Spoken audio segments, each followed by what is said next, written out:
Hay historias que comienzan con un adiós, pero terminan con un reencuentro. Historias donde el dolor se transforma en fuerza, donde la traición abre caminos que nunca hubiéramos encontrado de otra forma. Esta es la historia de Paloma, una mujer que subió a un viejo autobús creyendo que huía de su pasado, sin saber que en realidad estaba corriendo hacia su verdadero destino. Lo que el conductor de ese autobús le reveló cambió todo, absolutamente todo. Y si te quedas hasta el final, entenderás por qué a veces perderlo todo es la única manera de encontrarse a uno mismo. El polvo de la carretera se levantaba con cada paso que daba Paloma. Sus zapatos gastados golpeaban la tierra seca mientras arrastraba una maleta de cuero viejo, tan cansada como su alma. El sol apenas comenzaba a asomar por las montañas, pintando el cielo de un naranja pálido que contrastaba con la oscuridad que ella sentía por dentro. Había caminado desde el pueblo durante casi una hora, sin mirar atrás ni una sola vez. No quería ver las casas de adobe, las calles empedradas donde había caminado durante años creyendo que construía un hogar. No quería recordar las miradas de lástima de las vecinas, los susurros en la plaza, las sonrisas burlonas de quienes disfrutaban su desgracia. En la parada del autobús, bajo un techo de lámina oxidada, Paloma dejó caer su maleta y se sentó en la banca de madera carcomida. Sus manos temblaban. No sabía si era por el frío de la madrugada o por el peso de lo que acababa de dejar atrás. Se tocó el rostro y sintió la piel hinchada alrededor de los ojos. Había llorado tanto que ya no le quedaban lágrimas, solo un vacío profundo, como un pozo sin fondo donde había caído su vida entera.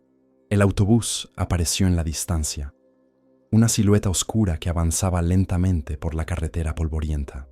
Era un vehículo viejo, de esos que ya casi no se veían, con la pintura descascarada y las ventanas empañadas por años de servicio.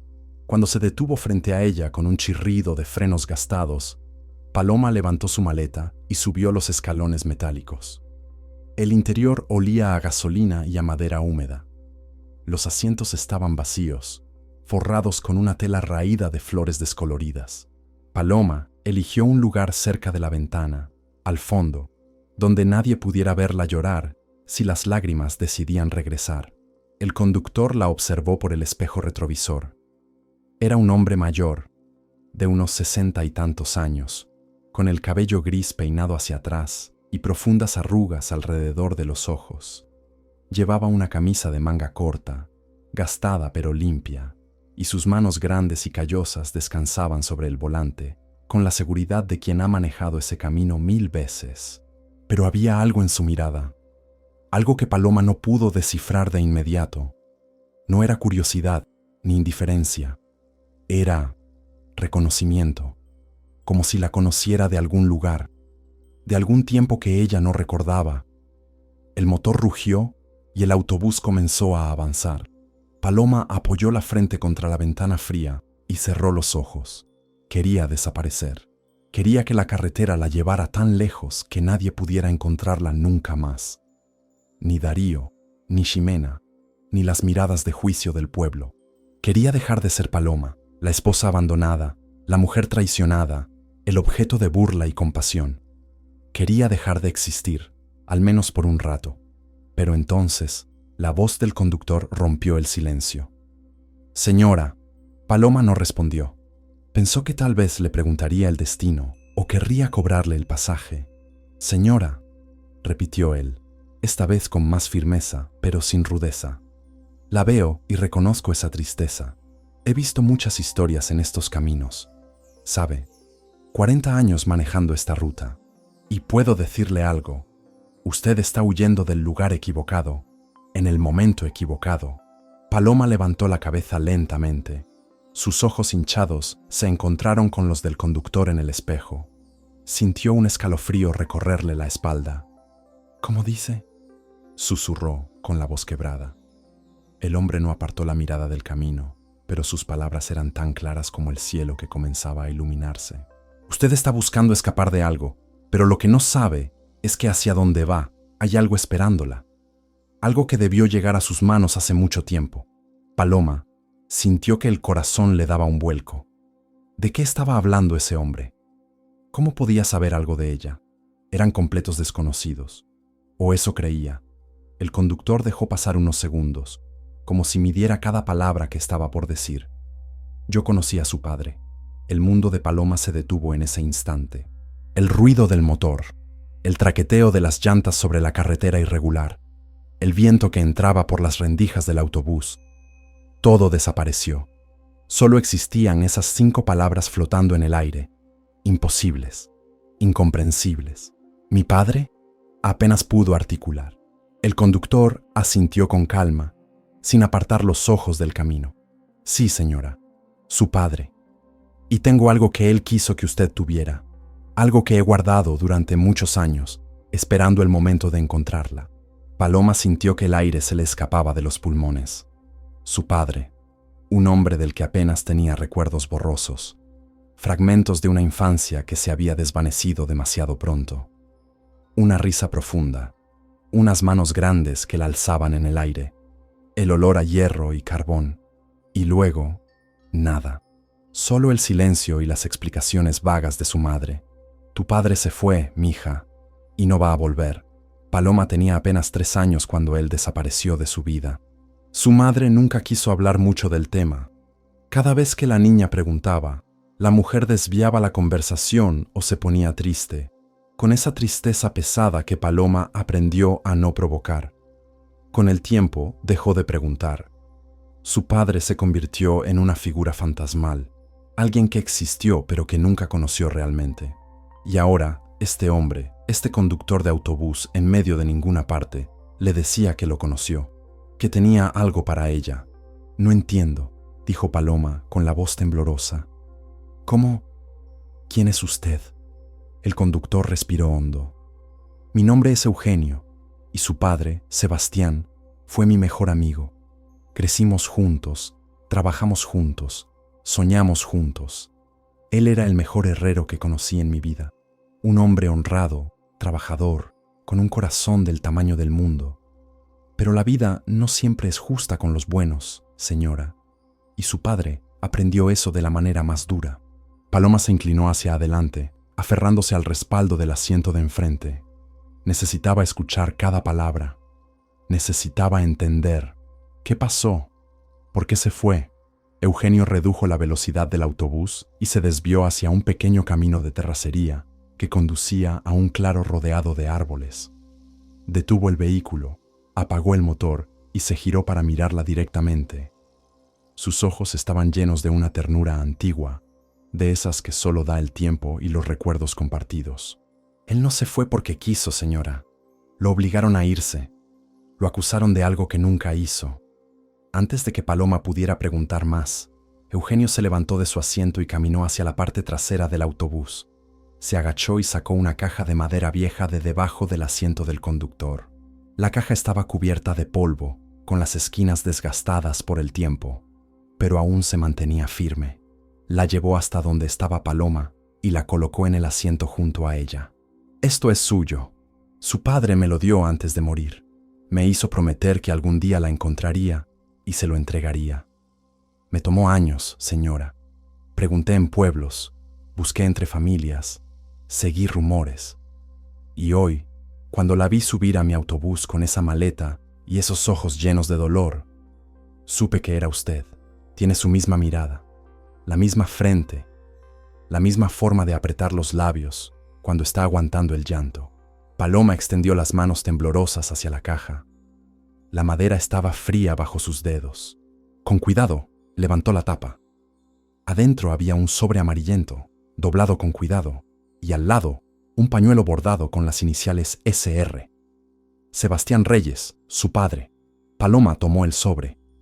Su nombre estaba escrito con una letra firme pero delicada. Para Paloma, mi hija. Las lágrimas que creía agotadas volvieron a brotar, esta vez con más fuerza. Abrió el sobre con dedos torpes y sacó varias hojas de papel, también amarillentas, llenas de palabras escritas a mano, y comenzó a leer. Paloma, mi niña querida, si estás leyendo esto, es porque Eugenio cumplió su promesa, y yo ya no estoy en este mundo, para decirte en persona todo lo que llevo años queriendo decirte. Primero, quiero que sepas que no hubo un solo día en que no pensara en ti, no una sola noche en que no rezara por tu bienestar. Dejarte fue lo más difícil que hice en mi vida, pero no tuve opción. Me quitaron esa opción. Trabajaba como herrero en el pueblo. ¿Lo recuerdas? Tal vez no. Eras muy pequeña. Yo hacía herraduras, rejas, puertas. Era un trabajo honrado. Ganaba lo suficiente para darte una vida digna a ti y a tu madre. Pero un día, todo cambió. Don Efraín, el hombre para quien trabajaba, era dueño de una hacienda grande. Un hombre rico, pero también un hombre codicioso. Una noche, desaparecieron unas joyas de su casa. Joyas de su esposa, collares y anillos de oro que guardaba en una caja fuerte. Al día siguiente, me acusó a mí. Dijo que yo era el único que tenía acceso a su casa porque había ido a arreglar una reja en su estudio. Yo no robé nada, Paloma, te lo juro por todo lo sagrado, pero nadie me creyó. Don Efraín tenía poder, dinero, influencias.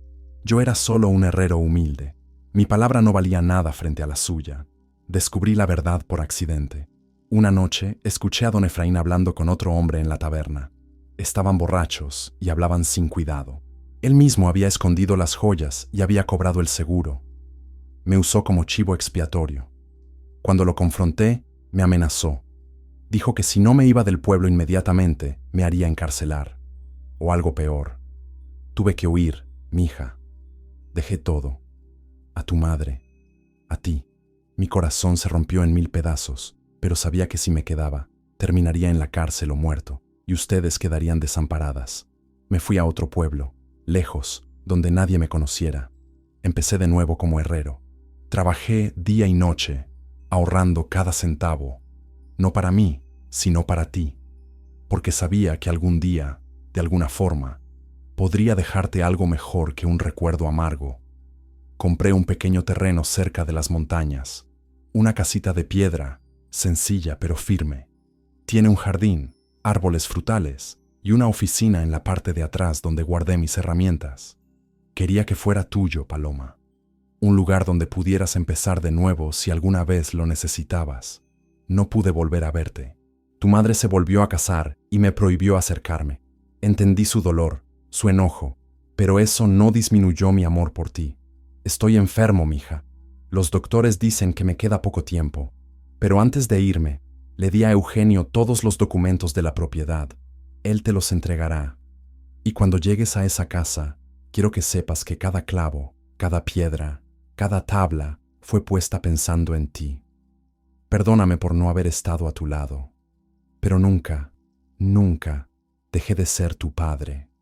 Te amo, mi Paloma. Vuela alto, como tu nombre, tu padre, Sebastián. Paloma terminó de leer con el rostro bañado en lágrimas. Las palabras de su padre resonaban en su corazón como un eco que había esperado toda su vida escuchar. No fue abandono, fue sacrificio, no fue olvido.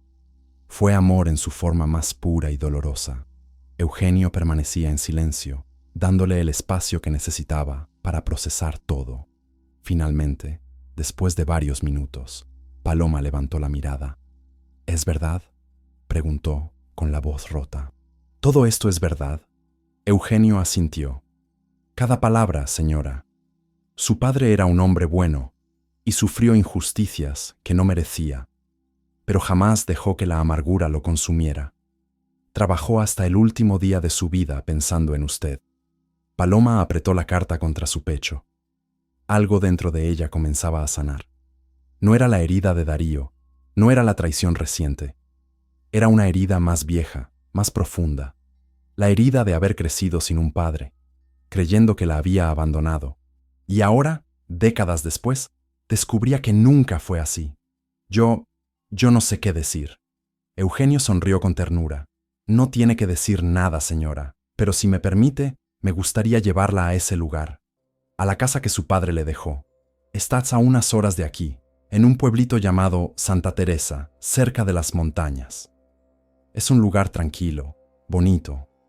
Creo que le gustará. Paloma miró por la ventana del autobús. El sol ya estaba completamente arriba, iluminando el paisaje con una luz dorada. Había subido a ese autobús creyendo que huía, pero ahora entendía que no estaba huyendo. Estaba siendo guiada hacia algo que siempre le perteneció. Sí, dijo con voz firme. Lléveme allá. Eugenio volvió a su asiento, encendió el motor y retomó el camino. Durante el trayecto, le contó historias sobre su padre, cómo Sebastián había aprendido el oficio de herrero con su propio padre, cómo había hecho las rejas más hermosas del pueblo, cómo era capaz de transformar un pedazo de hierro frío en algo útil y bello. Le contó sobre su risa contagiosa, sobre su amor por la música, sobre cómo tocaba la guitarra en las noches y cantaba canciones que hacían llorar de emoción a quien las escuchara.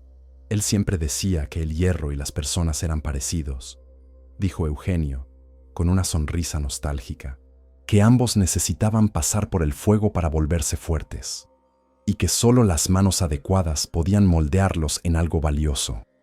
Paloma escuchaba cada palabra con avidez, atesorando cada detalle sobre el hombre que nunca conoció, pero que ahora comenzaba a comprender. Y mientras el autobús avanzaba por caminos sinuosos, entre montañas y valles, sintió algo que no había sentido en mucho tiempo: esperanza, porque ya no estaba huyendo de Darío, ya no estaba escapando de la traición, estaba yendo hacia algo más grande, hacia un legado, hacia una segunda oportunidad. El viaje duró casi 4 horas, pero para Paloma pasó volando. Cuando el autobús finalmente se detuvo en un pequeño pueblo rodeado de árboles y montañas, ella sintió que había llegado a un lugar que, de alguna forma inexplicable, siempre había sido su hogar. Santa Teresa era un pueblo pequeño, con calles empedradas y casas de adobe pintadas en colores pastel. Había una plaza central con una fuente antigua y una iglesia blanca con campanario. La gente caminaba despacio, saludándose unos a otros, sin prisa. Era el tipo de lugar donde el tiempo parecía moverse diferente, más lento, más amable. Eugenio condujo el autobús por una calle angosta que salía del pueblo y se adentraba en un camino de tierra bordeado por árboles. Después de unos minutos, se detuvo frente a una propiedad rodeada por una cerca baja de piedra. Detrás de la cerca se alzaba una casa de piedra gris, con techo de tejas rojas y ventanas de madera. El jardín estaba salvaje, lleno de hierbas y flores silvestres, pero tenía un encanto rústico y natural. A un costado de la casa se veía una construcción más pequeña, rectangular, con una puerta de metal oxidada. «Esa es la oficina», dijo Eugenio señalando, donde su padre guardó sus herramientas. Paloma bajó del autobús con las piernas temblorosas. Caminó despacio hacia la puerta principal de la casa, con Eugenio siguiéndola a unos pasos de distancia. Él sacó una llave vieja del bolsillo de su camisa y se la entregó. «Es suya, señora». Paloma tomó la llave con manos temblorosas. La introdujo en la cerradura y giró. La puerta se abrió con un crujido suave, revelando el interior de la casa. Era simple, pero hermosa. Había una sala pequeña con un sofá cubierto por una sábana blanca para protegerlo del polvo, una mesa de madera maciza en el centro, una cocina rústica con una estufa de leña y repisas llenas de platos y ollas. Las paredes estaban desnudas pero limpias. Todo estaba exactamente como Sebastián lo había dejado, esperando a que alguien le diera vida nuevamente. Paloma caminó por cada habitación, tocando las paredes, abriendo las ventanas para que entrara la luz del sol. Había 2 recámaras, una más grande que la otra. En la recámara principal encontró una cama con un colchón viejo pero en buen estado, y un baúl de madera al pie de la cama. Abrió el baúl y encontró más cartas, fotografías amarillentas y un libro de notas donde su padre había escrito recetas de fundición, diseños de herraduras, bocetos de rejas decorativas, y en una de las fotografías se vio a sí misma. Era una niña pequeña, de no más de 2 años, sentada en los hombros de un hombre alto y fuerte, con bigote grueso y una sonrisa radiante. Su padre, Sebastián, la abrazaba con un brazo mientras con el otro sostenía un martillo. La niña en la foto sonreía también, con los ojos cerrados por la risa. Paloma apretó la foto contra su pecho y lloró.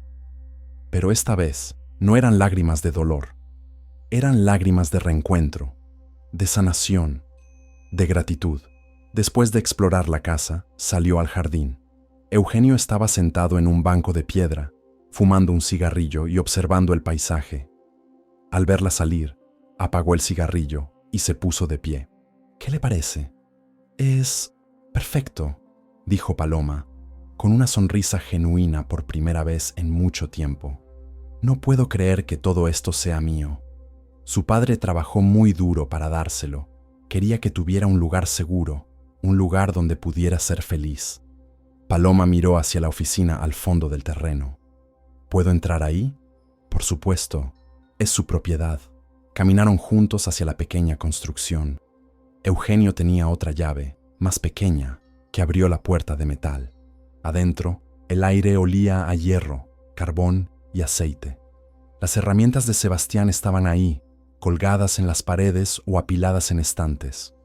Martillos de diferentes tamaños, tenazas, yunques, moldes, barras de hierro.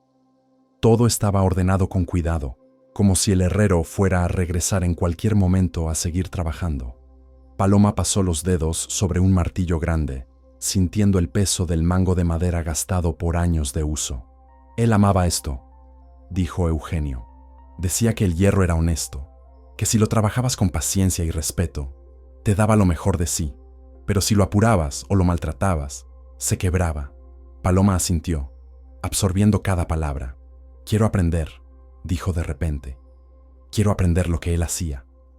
Eugenio la miró con sorpresa. ¿De verdad? Sí. Quiero honrar su memoria. Quiero que esta oficina vuelva a vivir. Eugenio sonrió ampliamente. Creo que eso le habría hecho muy feliz, señora. Y conozco a alguien en el pueblo que puede enseñarle. Un carpintero llamado Enrique. Es buen hombre y sabe bastante de trabajar con metal también.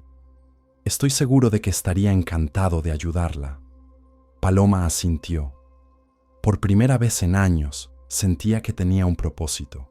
No era la esposa de alguien, no era la mujer abandonada, era la hija de Sebastián Reyes. Era heredera de un legado de trabajo, honor y resiliencia, y estaba lista para reclamarlo. Esa noche, Eugenio se despidió. Le dio su dirección por si alguna vez necesitaba algo y le prometió que volvería a visitarla pronto. Paloma se quedó sola en la casa, pero por primera vez en mucho tiempo, la soledad no le dolía. Se sentía acompañada por el recuerdo de su padre, por las paredes que él había construido, por las herramientas que él había dejado. Se acostó en la cama de la recámara principal, mirando el techo de madera. Afuera, los grillos cantaban y el viento movía las ramas de los árboles. Era un sonido tranquilo, reconfortante, y mientras cerraba los ojos, Paloma pensó en Darío, pero ya no con dolor, pensó en él con indiferencia, porque entendió algo fundamental. La traición de Darío no la había destruido, la había liberado. Si él no la hubiera abandonado, nunca habría subido a ese autobús, nunca habría conocido a Eugenio, nunca habría descubierto la verdad sobre su padre, nunca habría encontrado este lugar, este hogar. A veces, las peores cosas que nos pasan son, en realidad, las mejores, porque nos empujan hacia donde realmente necesitamos estar. Los días siguientes fueron de trabajo duro, pero satisfactorio. Paloma limpió la casa de arriba a abajo, lavó las cortinas, barrió los pisos, podó el jardín. Cada tarea la conectaba más con ese espacio, lo hacía más suyo. Y cada noche se sentaba en la oficina con el libro de notas de su padre, leyendo sus instrucciones, estudiando sus diseños. Una mañana, mientras barría la entrada, una mujer mayor se acercó caminando despacio por el camino de tierra. Llevaba un chal sobre los hombros y una canasta en las manos. «Buenos días», saludó con una sonrisa amable. «¿Usted es la nueva dueña de esta casa?» «Sí», respondió Paloma. «Mi nombre es Paloma. Yo soy Araceli. Vivo en la casa de al lado. Vi humo saliendo de su chimenea y quise venir a conocerla. Le traje unos panes que hice esta mañana». Paloma recibió la canasta con gratitud. Qué amable de su parte. ¿Gusta pasar? ¿Puedo preparar café? Araceli aceptó encantada, y las dos mujeres pasaron la mañana conversando. Araceli le contó sobre el pueblo, sobre las familias que vivían allí, sobre las festividades y tradiciones. Y cuando Paloma le contó que quería aprender herrería para continuar el legado de su padre, Araceli se emocionó. Tiene que conocer a Enrique. Es carpintero, pero también sabe trabajar el metal. Él y su difunta esposa vivían cerca del río. Ahora está solo con sus dos hijos. Es un buen hombre, muy trabajador. Esa misma tarde, Araceli llevó a Paloma a conocer a Enrique. Su casa era pequeña pero bien cuidada, con un taller grande en la parte de atrás, donde se apilaban tablas de madera, herramientas y proyectos a medio terminar. Enrique era un hombre de unos 40 años, de complexión fuerte, con manos grandes y callosas. Tenía el cabello oscuro, con algunas canas en las sienes, y una mirada cálida. Cuando Araceli les presentó, él se mostró tímido, pero amable. Mucho gusto, señora Paloma. Araceli me contó que necesita ayuda con la oficina de su padre. Sí, dijo Paloma. Quiero aprender a trabajar el hierro. Mi padre era herrero y dejó todas sus herramientas, pero yo no sé ni por dónde empezar. Enrique asintió pensativo. Sería un honor ayudarla. El herrero es un oficio noble. Mi abuelo también lo era, así que aprendí algunas cosas de él cuando era niño. Podemos empezar despacio, con proyectos sencillos. Y así comenzó una nueva etapa en la vida de Paloma. Cada mañana, después de hacer sus tareas del hogar, iba a la oficina y practicaba. Enrique venía varias veces a la semana para enseñarle técnicas básicas, cómo encender el horno, cómo calentar el hierro hasta el punto exacto, cómo golpearlo con el martillo para darle forma, cómo templarlo en agua para endurecerlo. Al principio, Paloma se frustraba. Sus manos no tenían la fuerza necesaria, sus golpes eran torpes, sus piezas salían torcidas, pero Enrique era paciente. Le recordaba que su padre también había comenzado así, que el hierro requería tiempo y dedicación. El hierro no se apura, le decía. Si lo fuerzas, se quiebra. Tienes que escucharlo, sentir cuándo está listo. Con el paso de las semanas, Paloma comenzó a mejorar. Hizo su primera herradura, torcida e imperfecta, pero suya. Luego hizo clavos, ganchos, pequeñas rejas decorativas. Cada pieza era un triunfo, una prueba de que estaba honrando el legado de su padre. Enrique y ella desarrollaron una amistad genuina. Él le contaba sobre su esposa, que había muerto de fiebre 3 años atrás, dejándolo solo con 2 niños pequeños. Paloma veía el dolor en sus ojos cuando hablaba de ella, un dolor que entendía muy bien, pero también veía su fortaleza, su capacidad de seguir adelante por sus hijos. Una tarde, mientras trabajaban juntos en la oficina, Enrique le preguntó: ¿Puedo preguntarle algo personal, señora Paloma? Claro. ¿Por qué vino a Santa Teresa? ¿Por qué dejó su vida anterior? Paloma dejó de golpear el hierro y miró el metal brillante sobre el yunque. Porque mi vida anterior ya no era mía. Mi esposo me traicionó con otra mujer, y cuando lo descubrí, me di cuenta de que nunca me había amado de verdad. Me casé creyendo que construíamos un futuro juntos, pero él solo estaba esperando el momento de irse con alguien más. Enrique escuchó en silencio, con respeto. Lo siento mucho. Yo también, dijo Paloma, pero ahora entiendo que fue lo mejor que me pudo pasar. Porque si él no me hubiera dejado, yo nunca habría encontrado esto, este lugar, la verdad sobre mi padre, a mí misma. Enrique asintió. A veces, las traiciones son bendiciones disfrazadas. Paloma sonrió. Exactamente. Con el tiempo, la relación entre Paloma y Enrique se volvió más cercana. Él la invitaba a cenar con sus hijos, 2 niños adorables de 6 y 8 años que rápidamente se encariñaron con ella. Paloma les contaba historias, les enseñaba a hacer pequeñas figuras de barro, les preparaba dulces, y ellos le devolvían risas, abrazos y una alegría que ella creía haber perdido para siempre. No era romance, al menos no todavía, Era algo más profundo, era compañía, era entendimiento mutuo, era la construcción lenta y firme de algo genuino. Los meses pasaron. Paloma se integró completamente a la vida de Santa Teresa. Conoció a más vecinos, participó en las festividades del pueblo, abrió las puertas de la oficina para reparar herramientas y hacer trabajos por encargo. La gente comenzó a buscarla, a confiar en su trabajo, y ella sentía, por primera vez en su vida, que tenía un propósito propio, no definido por un esposo, ni por las expectativas de otros. Era su propio camino. Una tarde, mientras regaba las plantas del jardín, vio a una mujer mayor acercarse por el camino.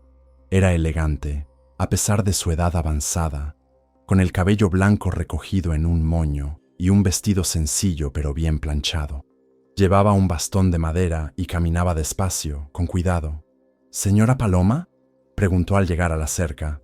«Sí, soy yo. ¿En qué puedo ayudarla?». La mujer sonrió con ternura. «Mi nombre es Fernanda. Yo conocí a su padre». Paloma sintió un vuelco en el corazón. Dejó la regadera y corrió hacia la cerca. «¿Conoció a mi padre?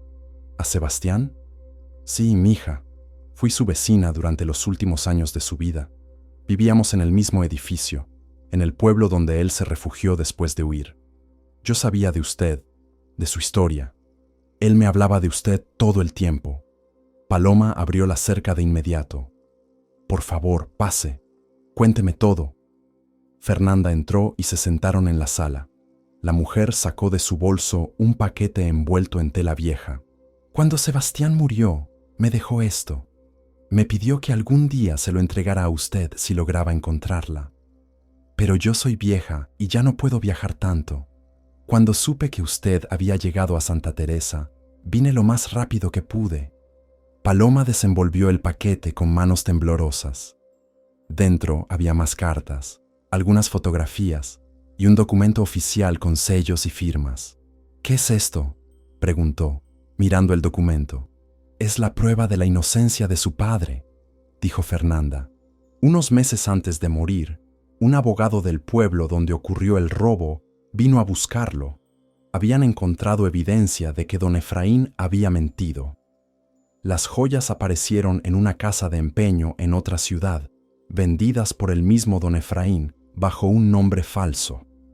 El abogado quería que Sebastián regresara para testificar, para limpiar su nombre». «¿Y lo hizo?», preguntó Paloma, con el corazón acelerado. Fernanda negó con tristeza. «No pudo. Estaba muy enfermo para entonces. El cáncer ya lo había consumido». El abogado procesó el caso de todas formas, y don Efraín fue arrestado. Pero para cuando la sentencia salió, Sebastián ya había fallecido. Murió sabiendo que su nombre quedó limpio, pero sin poder volver a verla. Paloma apretó las cartas contra su pecho. Lágrimas silenciosas rodaban por sus mejillas.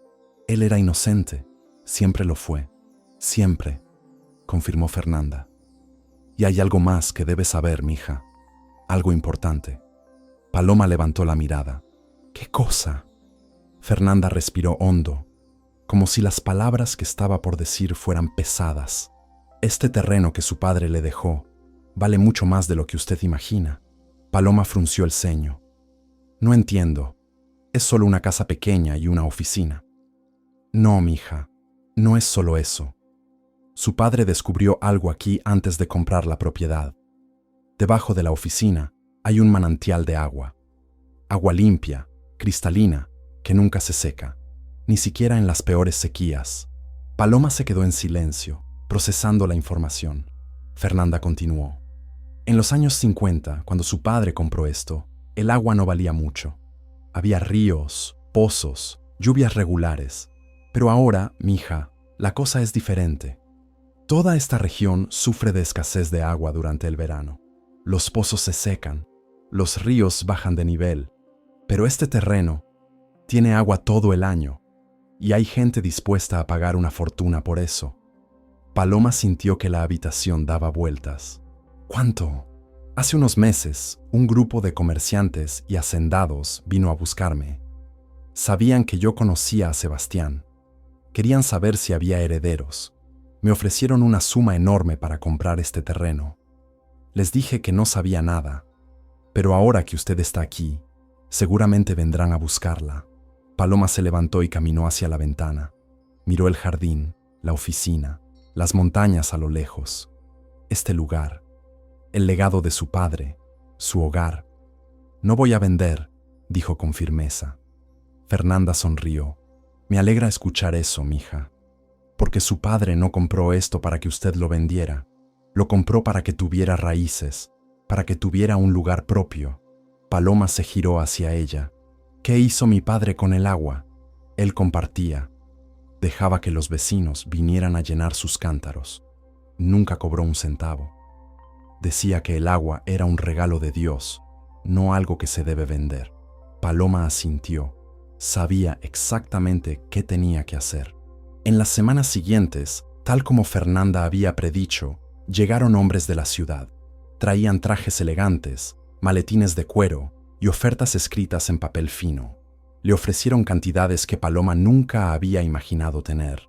Dinero suficiente para vivir holgadamente el resto de su vida sin trabajar un solo día más. Pero Paloma los rechazó a todos. En lugar de vender, decidió compartir el agua con el pueblo. Contrató a Enrique y a otros hombres para construir un sistema sencillo de canalización. Tubos de metal y pequeñas acequias que llevaban el agua desde el manantial hasta el centro del pueblo, donde instalaron una fuente pública. Ahora, todos los habitantes de Santa Teresa tenían acceso a agua limpia y fresca durante todo el año. La gente estaba profundamente agradecida. Las familias podían regar sus huertos, lavar su ropa, darles de beber a sus animales. Los niños jugaban en la fuente durante los días calurosos. El pueblo, que había comenzado a languidecer por la sequía, volvió a florecer. Paloma no pidió nada a cambio. Solo una cosa: que cuidaran el agua, que no la desperdiciaran, que la compartieran con quien la necesitara. Y la gente lo hizo, porque entendieron que ese regalo no venía de Paloma, venía de Sebastián, el herrero honrado que había sido injustamente acusado, pero que nunca dejó que la amargura lo venciera. La oficina de Paloma también prosperó. Comenzó a hacer no solo herraduras y rejas, sino también piezas decorativas, lámparas de hierro forjado, barandales con diseños de flores y pájaros, cruces para los hogares. Su trabajo era hermoso, delicado pero fuerte. La gente venía de pueblos vecinos para encargarle piezas, y en las tardes, cuando terminaba de trabajar, Enrique pasaba a visitarla. A veces traía a sus hijos, a veces venía solo. Se sentaban en el jardín, tomaban café, hablaban de todo y de nada, y lentamente, sin prisa, entre risas y silencios cómodos, nació algo más que amistad. No fue un amor dramático como en las historias. Fue un amor tranquilo, construido sobre respeto, admiración y compañía. Enrique no era como Darío. No prometía la luna y las estrellas. Prometía estar ahí, día a día, con las manos callosas y el corazón sincero. Y eso era todo lo que Paloma necesitaba. Una tarde, mientras Paloma martillaba una pieza de hierro en la oficina, escuchó pasos en la entrada. Levantó la vista y vio a un hombre parado en la puerta. Le tomó un segundo reconocerlo, porque hacía meses que no lo veía, pero cuando lo hizo, sintió un tirón en el estómago. Era Darío. Se veía más delgado, más envejecido. Tenía ojeras profundas y la ropa arrugada. En sus manos sostenía un sombrero viejo, dándole vueltas con nerviosismo. «Paloma», dijo con voz ronca. Ella dejó el martillo sobre el yunque y lo miró sin expresión. «¿Qué haces aquí?» Darío dio un paso adelante. «Vine a buscarte, a pedirte perdón, a pedirte que vuelvas». Paloma sintió una mezcla de emociones: sorpresa, ira, incredulidad, pero sobre todo, una extraña calma. ¿Perdón? ¿Después de todo lo que dijiste? ¿Después de humillarme frente a todo el pueblo? Darío bajó la mirada. Cometí un error terrible. Ximena, ella no era lo que yo creía. Me dejó en cuanto se dio cuenta de que no tenía tanto dinero como pensaba. Me usó, Paloma, y yo fui un tonto. Paloma cruzó los brazos. ¿Y crees que puedes venir aquí, decir que cometiste un error y que yo voy a recibirte con los brazos abiertos? No, yo solo quiero que sepas que me arrepiento, que nunca debí dejarte ir. Tú eras buena conmigo, me cuidabas, y yo no supe valorarlo. Hubo un silencio largo. Paloma observó a Darío, ese hombre que una vez fue su mundo, ese hombre por el que había llorado noches enteras. Y ahora, viéndolo ahí, tan pequeño, tan derrotado, no sintió nada, ni amor, ni odio, solo indiferencia. Darío, dijo con voz firme, no voy a volver contigo.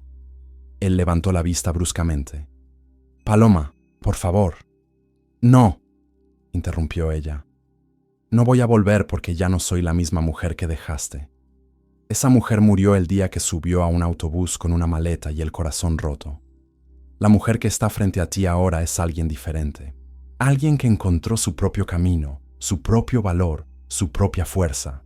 Pero no hay peros, Darío. Tú elegiste a Jimena, elegiste lastimarme, y yo elegí sanar. Elegí construir algo propio, y no voy a renunciar a eso por alguien que solo me busca porque su plan no funcionó.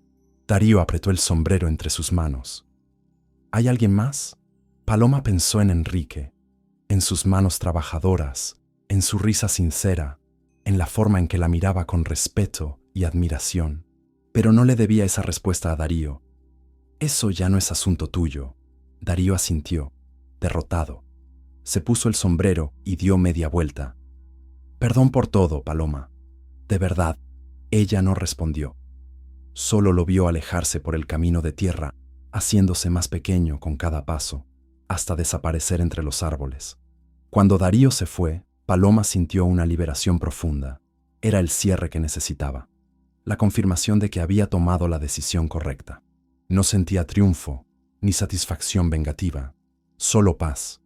Enrique llegó poco después, como si hubiera sentido que ella lo necesitaba. Al verla parada en la entrada de la oficina, con la mirada perdida en el horizonte, se acercó despacio. ¿Estás bien? Paloma se giró hacia él y sonrió.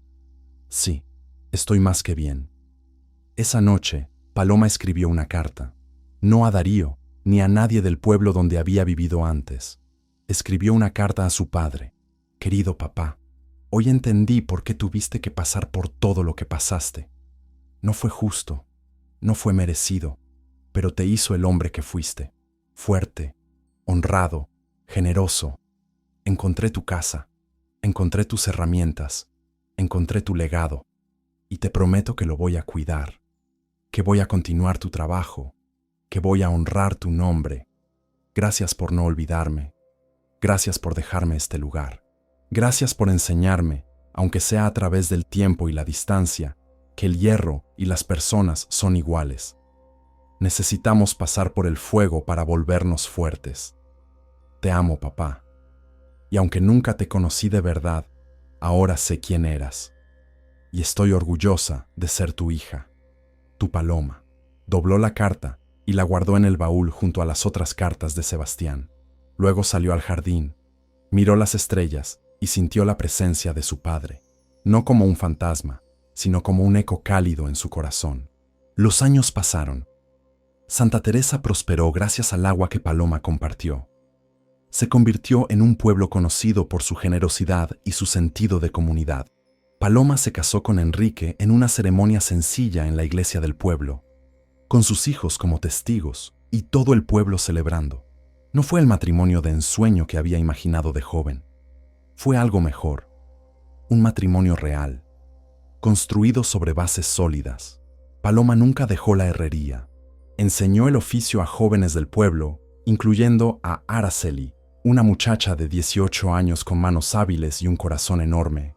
Araceli se convirtió en su aprendiz, su ayudante y eventualmente en su sucesora. La oficina de Sebastián se convirtió en un símbolo, no solo de trabajo duro, sino de segundas oportunidades, de que nunca es tarde para empezar de nuevo, de que las peores traiciones pueden llevarnos a los mejores destinos.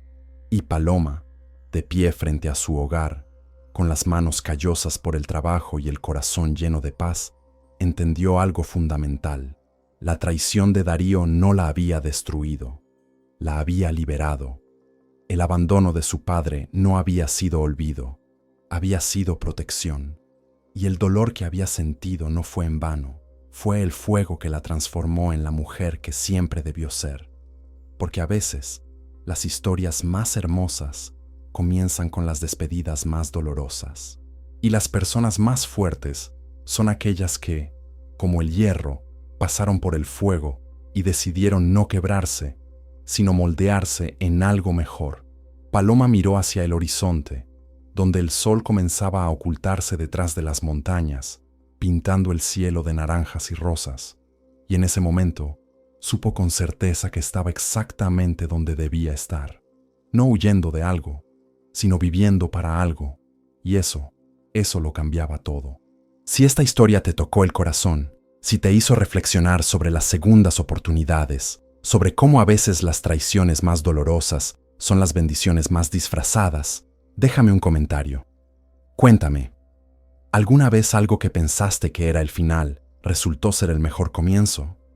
Me encantaría leer tu historia. Y si conoces a alguien que necesita escuchar esto hoy, alguien que está pasando por un momento difícil y necesita recordar que siempre hay esperanza, comparte este video. Porque las historias como la de Paloma nos recuerdan que no importa cuántas veces caigamos, siempre podemos levantarnos, siempre podemos empezar de nuevo y siempre merecemos una segunda oportunidad. Gracias por quedarte hasta el final. Nos vemos en la próxima historia.